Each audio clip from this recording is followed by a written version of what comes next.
bahay eh. Anong magagawa mo? Bakit? Nakikitulog ka ba sa babae mo? Babae? Paano ako nagkaroon ng babae? Sige. Kung wala kang babae, eh ano to? Uy! Anong meron dito sa brief ko? May baig ng dugo yung brief mo.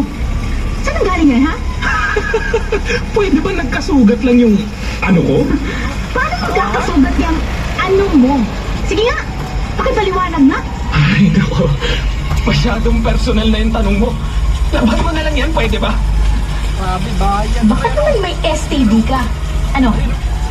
Umamin ka na. Wala akong STD at wala akong babae. Ay, nako. O pati, ito rin pala mga damit ng dinala ko kagabi. Laban mo na rin. Teka. Pakidamay na rin pala itong suot yung damit. Sandali ah. Ubarin ko lang. Okay yan. Saan ang galing yung mga palmot mo sa katawan? Saka teka. Walang problema mo.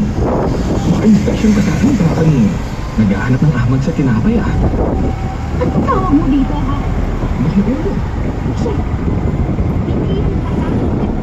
Hindi yan. Bakit din nagkaroon ng ganyan, ha? Alam ko ang iniisip mo. Kumuha ako pag-isipan ng masama, Ami. Para hindi ako mag-iisip ng masama, eh tingnan mo yung mga